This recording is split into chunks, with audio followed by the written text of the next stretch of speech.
Overheard my wife planning to cheat on me with her best friend's help while I was working overtime, so I quietly moved all our savings and filed for divorce while she was out cheating on me. Hey Reddit. Never thought I'd be posting here, but life has a weird sense of humor. First, some background because context matters and you people love your backstories. I'm 34M, work in industrial equipment sales, think conveyor belts, packaging machinery, the thrilling stuff that keeps warehouses running. Been with my company 8 years, worked my way up from inside sales to regional manager. My wife Sarah, 31F, is a part-time yoga instructor who also does some freelance graphic design when the mood strikes. We've been married 3 years, together for 6. Met at a brewery during trivia night. She was on the team that beat mine because apparently I'm terrible at pop culture questions from the 2000s. Who knew? We got a solid prenup because I'd watched too many of my coworkers get financially destroyed in divorces, and Sarah was surprisingly cool about it. Said she understood wanting to protect what we each brought into the marriage. Here's where it gets interesting. Sarah's been driving this 2019 that's been having transmission issues for months. Not catastrophic failure, but the kind of intermittent problems that make you wonder if today's the day you're calling an Uber to work. She's been dropping hints about wanting something newer, more reliable. Fair enough, I drive a company truck, so I don't really get the daily anxiety of wondering if your car will start. About 2 months ago, she started getting more specific about what she wanted. Showed me listings for this certified pre-owned Subaru Outback, nothing crazy expensive, around $28,000. Problem was, we didn't have that kind of cash sitting around because we'd been aggressively paying down my student loans and the mortgage. But I figured, you know what? She deserves something reliable. She's been patient about the financial priorities, and I could pick up some overtime to make it happen. So I started saying yes to every overtime opportunity. Weekends, evening calls, covering for colleagues on vacation. The industrial equipment world doesn't sleep, Reddit. When a packaging line goes down at a food processing plant, they need it fixed yesterday or they're losing thousands of dollars per hour. I was putting in 65 to 70-hour weeks for about 2 months, socking away every extra penny into what I mentally called the car fund. Sarah seemed understanding about the crazy hours.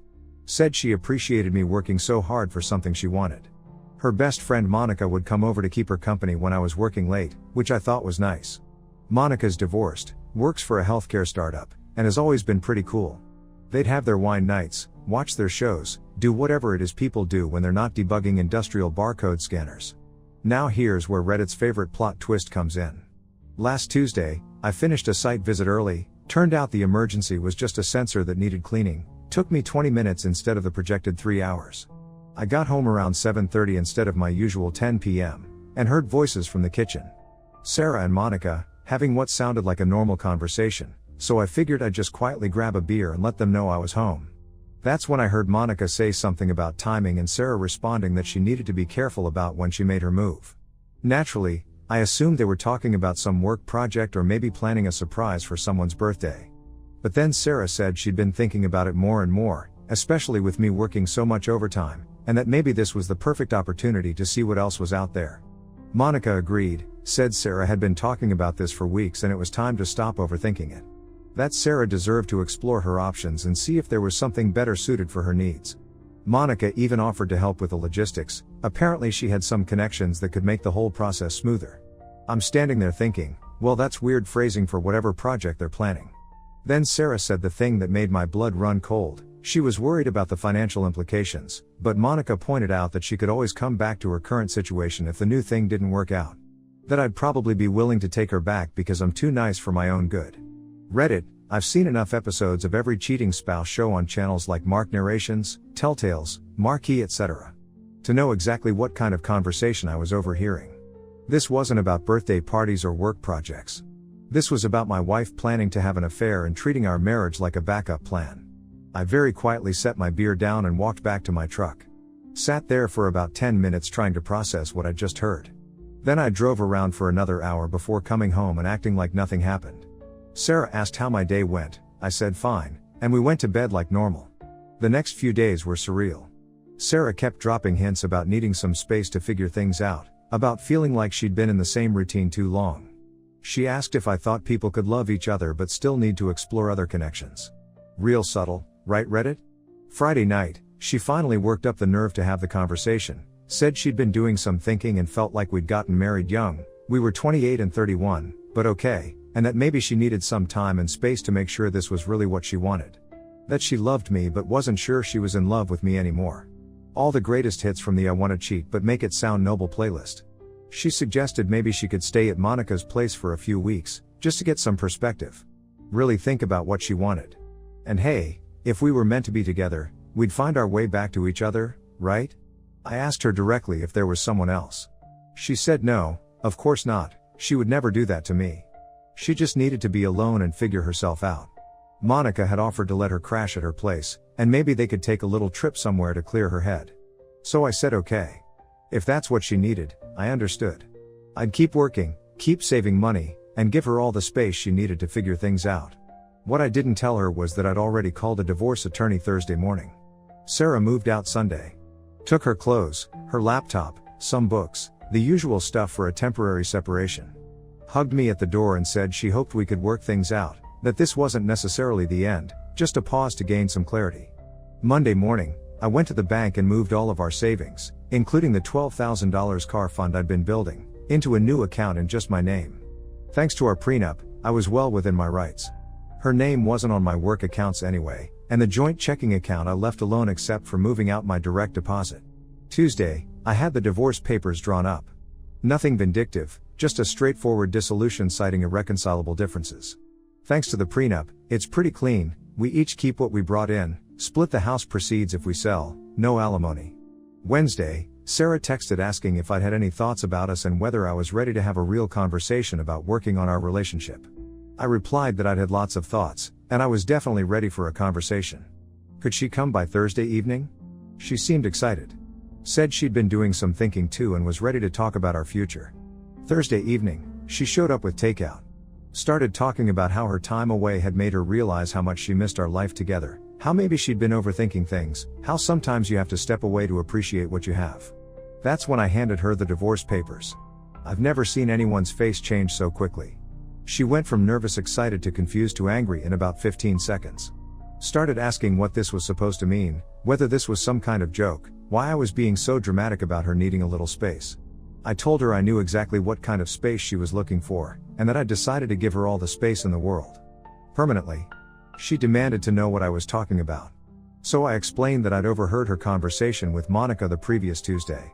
Not everything, because honestly I didn't stick around for the full planning session, but enough to understand she was planning to cheat and expected me to be waiting here like a faithful golden retriever when she was done exploring her options. The look on her face told me everything I needed to know.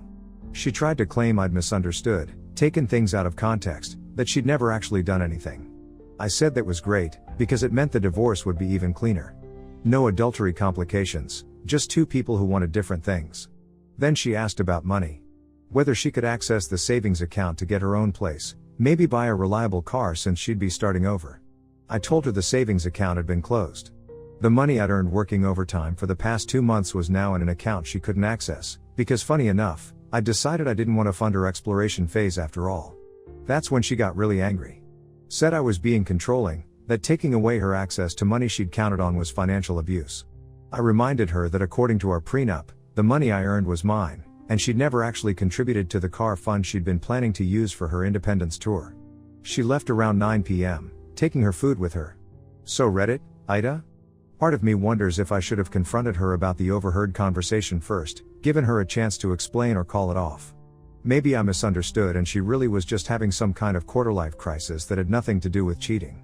But honestly, the more I think about it, the more confident I am that I heard exactly what I think I heard. I'm not trying to destroy her life or leave her destitute. She's got her job, she can stay with Monica, and she's a grown adult who can figure out her own transportation and housing situation. I just don't see why I should finance her journey of self-discovery when that journey apparently involves exploring other people's beds. But maybe I'm being too harsh? Maybe I should have tried to work things out? Let me know what you think, Reddit. I've got some decisions to make about next steps. Update 1, posted a few days later. Well Reddit, you guys had some thoughts. And by some thoughts I mean my inbox exploded like a packaging line during peak holiday season. The overwhelming consensus seemed to be that I was NTA, and that I should stop second-guessing myself about what I overheard. A bunch of you pointed out that Sarah's reaction when I handed her the divorce papers basically confirmed everything. If she'd been innocent, she would have been confused and hurt, not immediately worried about money and asking about access to accounts. That hit home. An innocent person would have been devastated by divorce papers, not calculating their financial options. Several people suggested I should document everything and maybe try to get more evidence, but honestly, I'm not interested in playing private investigator. I heard what I heard, her reaction confirmed it, and I'm not about to start following her around with a camera or checking her phone records. That's not the kind of person I want to be. Some of you warned me that Sarah would probably try to come back with tears and promises once she realized I was serious. Turns out Reddit has some prophetic powers, because that's exactly what happened. Friday morning, the day after I served her papers, Sarah showed up at my house at 6:30 a.m. I was getting ready for work and heard someone pounding on the door like they were trying to wake the whole neighborhood. She wanted to talk. Really talk this time, no games, no drama. She admitted that maybe she had been thinking about other options, but that seeing the divorce papers made her realize she was just scared of commitment and didn't actually want anyone else. That I was the best thing that ever happened to her and she'd been an idiot. I told her I appreciated the honesty, but that ship had sailed. If she'd wanted to work on our marriage, she could have done that before planning her affair with Monica, not with Monica but with the help of Monica. That's when things got interesting.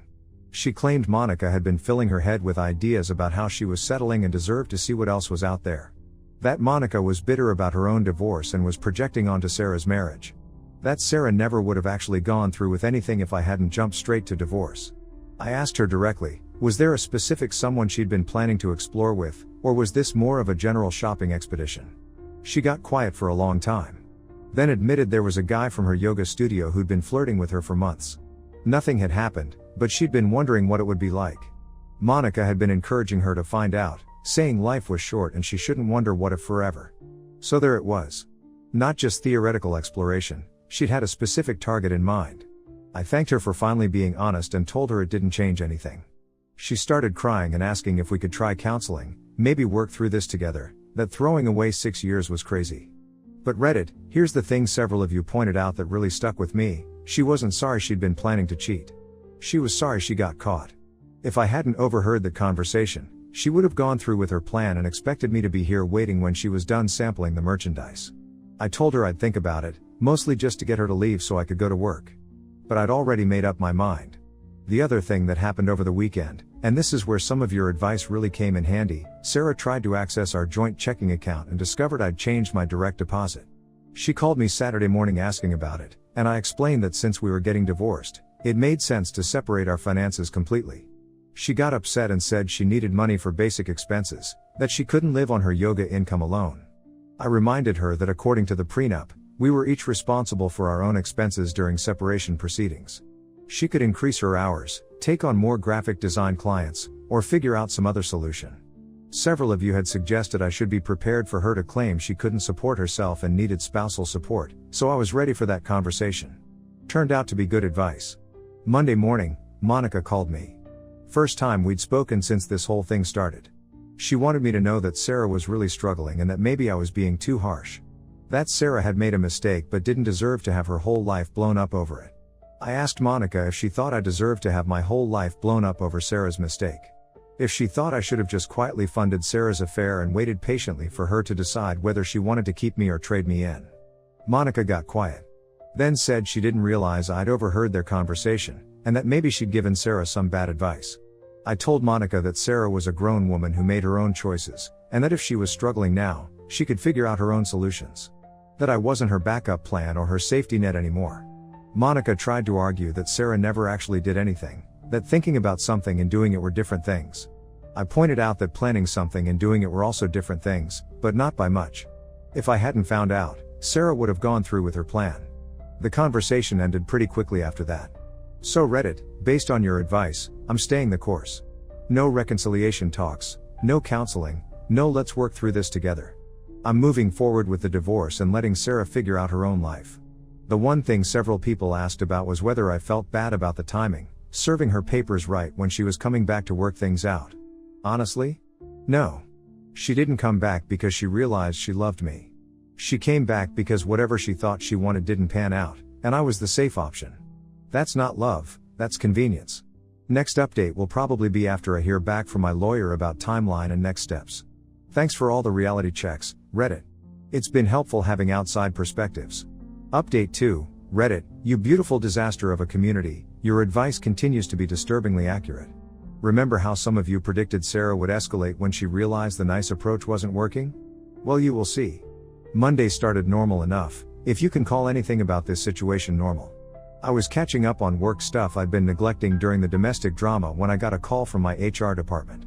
Apparently someone had contacted them claiming I was going through a messy divorce and might be emotionally unstable at work. Now, Reddit knows I work in industrial equipment sales, which means my clients are warehouse managers, operations directors, and other practical people who care about whether their conveyor belts work, not about my personal life. But HR has to take these things seriously, so I had to sit through a very awkward conversation about my emotional state and whether I needed time off or counseling resources. I explained the situation briefly: getting divorced, everything's handled through lawyers, no impact on work performance. My manager backed me up, pointed out that my numbers have actually been better than usual, overtime pays off, apparently. But it was still humiliating. Took me about 30 seconds to figure out where the call came from. Tuesday, I got a text from Sarah asking if we could meet to discuss logistics. Against my better judgment, and probably against Reddit's advice, I agreed. Figured we needed to sort out some practical stuff anyway. Big mistake. Sarah showed up looking like she'd been living on energy drinks and stress, which honestly might have been the case. She started off apologetic, said she was sorry about the HR thing but she was desperate and didn't know how else to get my attention. I told her contacting my workplace was completely out of line and asked her what logistics we needed to discuss that couldn't go through lawyers. That's when she dropped the bomb: she was pregnant. Reddit, I'm going to save you the suspense. After about 10 minutes of panic and rapid mental math, I realized the timeline didn't work. We hadn't been intimate since before she moved out, and that was barely 3 weeks ago. Too early for her to know, too early to be showing symptoms, just too early for any of it. It could have been from way before, but she didn't get any bumps as far as I could notice. When I pointed this out, she got defensive and said she'd been feeling weird for a while but hadn't wanted to worry me while I was working so much overtime. That she'd taken a test that morning and it was positive. I asked her if she wanted to go to a doctor together and confirm it with some sort of test. You know, since this was such important news that would change everything about our divorce. She said she wasn't ready for that yet, needed time to process, but wanted me to know because it changed everything. That we owed it to our child to try to work things out. I told her we'd definitely need medical confirmation before making any major decisions, and that if she was actually pregnant, we'd figure out co-parenting arrangements through the lawyers. Her face fell. I think she expected me to immediately call off the divorce and rush back into reconciliation mode. Wednesday, I got a call from a number I didn't recognize. Turned out to be yoga studio guy, the one Sarah had admitted she'd been planning to explore with. He wanted to let me know he had no idea Sarah was married when she'd been flirting with him, and that he'd backed off completely once he found out. Apparently Sarah had told him we were separated and getting divorced, but some acquaintance had mentioned we were actually still married when Sarah started showing interest. He felt bad about the whole thing and wanted to clear the air. I appreciated the call and told him he hadn't done anything wrong. Sarah had misrepresented our situation, and he'd done the right thing by backing off once he knew the truth. But it confirmed something I'd been wondering about: Sarah's timeline. She'd been laying groundwork with this guy for weeks, maybe months. This wasn't a sudden crisis of faith in our marriage. Thursday, Sarah texted asking if I'd thought more about the pregnancy and what it meant for us. I replied that I was happy to discuss co-parenting once she'd gotten medical confirmation. She called me immediately, upset that I was being cold about our potential child. I explained that I wasn't being cold, I was being practical.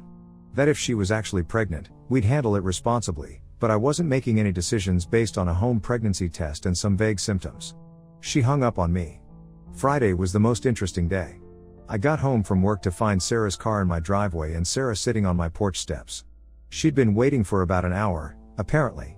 Said she needed to tell me the truth about everything, that she couldn't keep living with the lies. So I sat down and listened.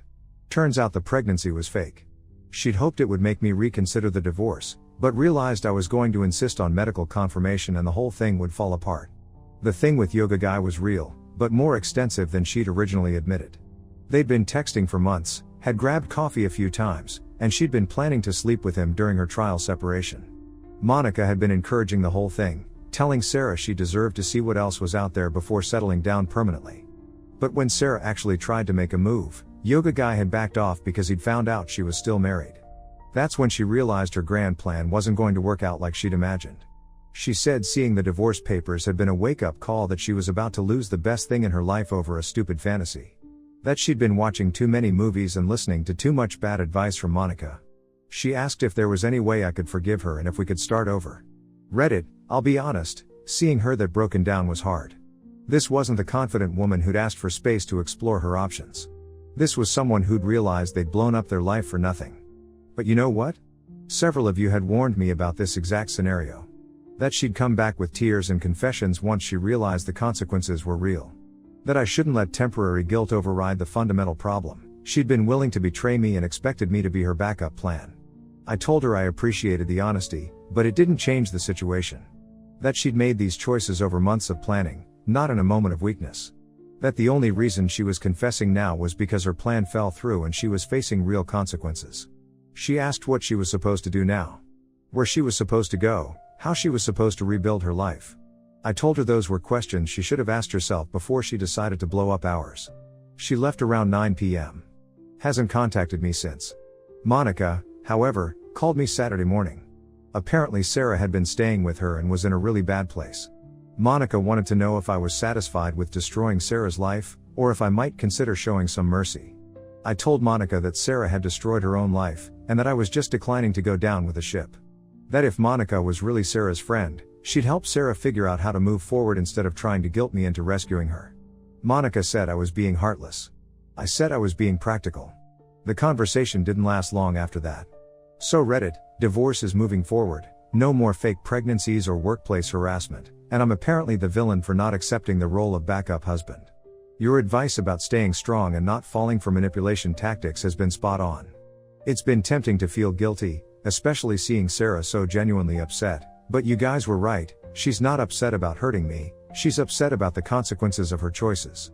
Thanks for keeping me sane through all this, Reddit. Update 3, Reddit, remember how I thought things were settling down? Yeah, that was adorably naive of me. Your collective wisdom about Sarah not going quietly into that good night was, once again, disturbingly accurate.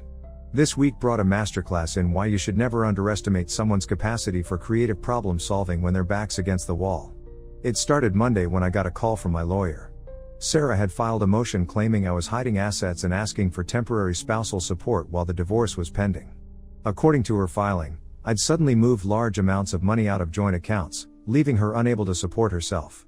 My lawyer wasn't worried, our prenup covers this exact scenario, and I had documentation showing the money came from my overtime work. But it meant more legal fees and more delays, which I'm starting to think was the point. Tuesday brought an interesting development. I got a call from my mortgage company asking about my intentions regarding the house. Apparently someone had contacted them claiming to be representing both parties in the divorce and inquiring about options for one spouse to assume full responsibility for the mortgage. That someone was not my lawyer. Turns out Sarah had called them directly, identifying herself as Mrs. Thompson, she never took my last name, by the way, and asking about procedures for removing a spouse from the mortgage.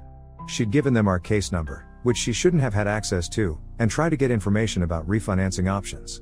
The mortgage company couldn't give her any information without proper authorization, but they wanted to confirm with me that this was a legitimate inquiry. I had to explain that no, my wife was not authorized to make inquiries on my behalf, and yes, she was probably trying to figure out if she could somehow claim rights to the house despite our prenup. Wednesday was when things got really creative. I came home from work to find my neighbor waiting for me in her front yard. She's a retired teacher, probably in her 70s, and has always been friendly in that neighborly way where we chat about weather and yard maintenance but don't really know each other's life stories. Our neighbor wanted to let me know that a young woman had been by that afternoon asking questions about me. Had I been having loud arguments lately? Did she ever see other women coming and going? Was I the type of person who seemed controlling or aggressive? The young woman had identified herself as a social worker conducting a routine check related to a domestic situation. She'd been very polite and professional, but the neighbor had found the whole thing odd since she'd never seen any signs of domestic problems. Our neighbor is sharper than she looks, apparently. She'd asked the social worker for identification and business cards, at which point the woman had become evasive and left quickly. The neighbor described the woman, and it sounded exactly like Monica. I thanked the neighbor for the heads up and called my lawyer immediately. He said this was technically harassment and we could file a complaint, but that it might be more effective to document everything and use it to demonstrate Sarah's behavior if she tried to claim I was being unreasonable. Thursday, I decided to get proactive. I called Monica directly. Monica tried to play innocent at first, claiming she didn't know what I was talking about. When I mentioned the neighbor's description and the social worker story, Monica got defensive and said she was just trying to help her friend. I told Monica that impersonating a social worker was potentially illegal, and that contacting my workplace, my mortgage company, and my neighbors constituted harassment. That if she wanted to help Sarah, she should encourage Sarah to focus on moving forward instead of trying to sabotage the divorce. Monica said I was being paranoid and that she hadn't done anything wrong. That Sarah was struggling and just trying to understand her legal options. I pointed out that Sarah had a lawyer for understanding legal options, and that sneaking around asking neighbors about domestic violence wasn't a legal strategy, it was desperation. Monica hung up on me. Friday brought the weekend's big finale. I was working late, legitimately this time. We had a packaging line emergency at a food processing plant, and got home around 10 p.m. to find my front door slightly ajar. Reddit, I've watched enough true crime shows to know you don't just walk into a house with an open door. I called the police from my truck and waited for them to arrive. Officers showed up and did a walkthrough of the house. No signs of forced entry, nothing missing that they could see, but I found something interesting: a set of keys on my kitchen counter. Turns out they were Sarah's keys to the house. She'd apparently let herself in, looked around, and left the keys behind. No note, no explanation, just the keys. The officers asked if I wanted to file a report. I said no, not this time, but I wanted it documented that Sarah had been in the house without permission and had returned her keys. One of the officers asked if this was part of a domestic situation. I gave her the brief version. The officer said they see this kind of thing more often than people realize. That divorces can bring out behavior in people that surprises everyone, including themselves. She suggested I change my locks and consider a security camera, just to protect myself if things escalated further. Saturday morning, I changed the locks. Spent the afternoon installing a basic doorbell camera system, something to record who comes and goes. Monday morning brought a call from my lawyer with good news and bad news. Good news, Sarah's motion for spousal support was denied. The prenup held up exactly like it was supposed to, and the judge wasn't impressed with her claim that I was hiding assets. Bad news, Sarah's lawyer had filed for an extension, claiming they needed more time to review financial documents. Which means more delays and more legal fees, but probably not enough to change the ultimate outcome. My lawyer said this was pretty normal for contentious divorces. That Sarah was probably buying time hoping I'd get tired of the legal fees and agree to some kind of settlement. He asked if I wanted to explore mediation or if I preferred to see it through to the end. Reddit, this is where your advice has been invaluable. A few months ago, I might have considered mediation just to get it over with. But you guys have consistently pointed out that giving in to manipulation just encourages more manipulation. I told my lawyer to see it through to the end. So that's where we stand. Sarah has apparently moved on from fake pregnancies and workplace harassment to amateur detective work and breaking and entering. Monica is cosplaying as a social worker. And I'm learning that divorce brings out creativity in people that you never knew existed. Thanks for keeping me grounded through all this, Reddit. Your advice to expect escalation and not take it personally has been more helpful than you know. Without this community reality checking my reactions, I might have talked myself into feeling guilty about Sarah's breakdown or Monica's harassment campaign.